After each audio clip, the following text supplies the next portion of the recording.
Hey guys, how's it going? Welcome to an episode of Luke's Library. So, what I'm going to be reviewing today is Into the Water by Paula Hawkins. If you guys haven't heard of Paula Hawkins, she wrote her first novel was The Girl on the Train, which was incredibly popular. They made a movie about it that sold like 20 million copies worldwide. So, this is her second psychological thriller novel, completely independent of The Girl on the Train. And so this is going to be a non-spoiler review. Just going to sort of talk about what I like, what I didn't really like about it.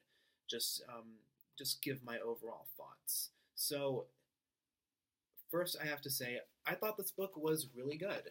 There were a lot of reviews that I saw online that weren't that great. They were talking about um, how it just wasn't as good as The Girl on the Train, and honestly, I think it was just as good, if not better in some ways. So I'll sort of get into that. So the main criticisms that I saw, and these are not spoilers, there were too many points of view.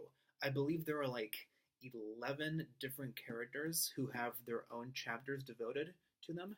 Now in Girl on the Train there were three different women, and in this one it like went way up. She has like 11 or 10 different people. So I definitely understand why that would be confusing to a lot of readers. I actually, I actually made my own notes here, different, the different characters and how they related to each other, just to sort of keep myself, grounded and to see if I could remember all of them.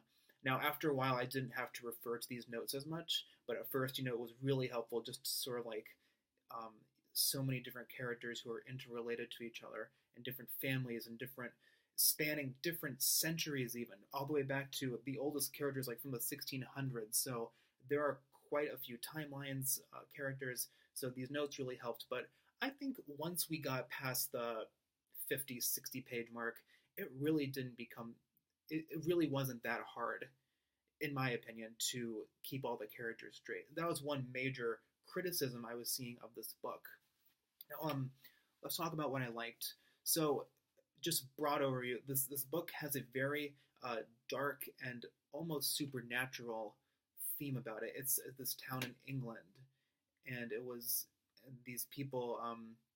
Well, specifically these women have been found dead in this place called the Drowning Pool for hundreds and hundreds of years. Like I was saying, starting off in the 1600s.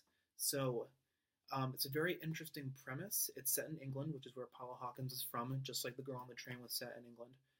Not the movie, but the book was set in England, and this book is as well. So what happens is there is a character named Jules, and so she's like investigating what happened to her sister, who was also found in the drowning pool, and her journey is sort of piecing together what else happened. And there was another suicide just a few months earlier, and that also ties into what's been going on.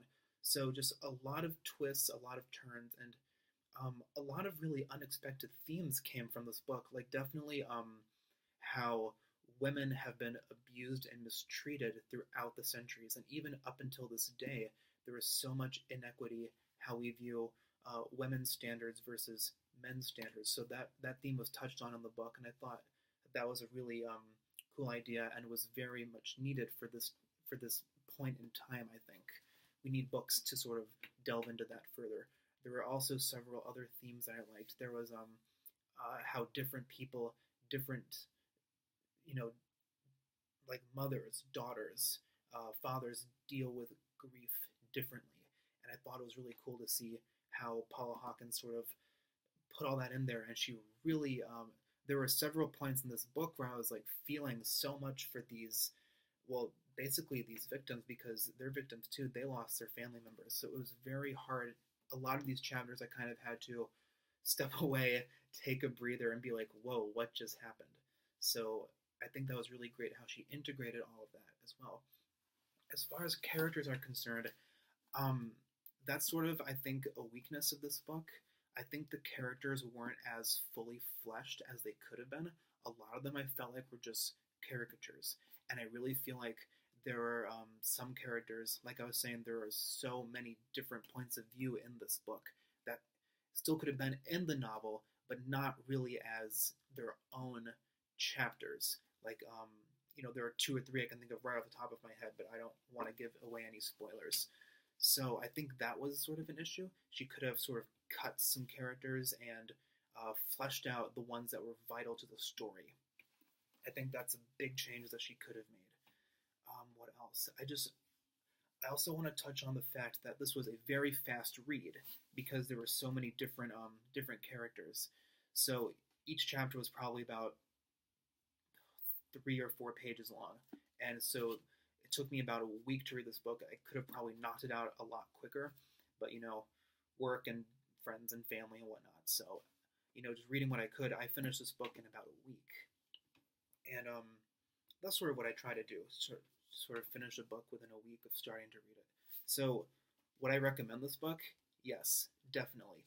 The twists kept coming, and it was another one of those books like just when you thought when you think you have it figured out, you don't. And it's just even up to the very last page, you really have no idea what's going to happen. And that final reveal on the last page, so like you think you have it all figured out, the story's wrapping up all nice and neatly, and then, oops, not really. So just something kind of happened out of nowhere that we didn't see coming. And honestly, so this is so much more than a whodunit. So that's like the crux, right? That's like the main theme. Like they're investigating who killed these women, but I think it delves so much more into people's psychologies and how they react to different situations. So I really think that level, that extra level that I think didn't really need to be in there, she did add, and that really gave the book a little something extra. So I give her major credit for that, for sort of taking it to a different level, which I didn't expect it to be. So yeah, I think I would give this book I'd give this book like an 8 out of 10. I really enjoyed it. I really liked,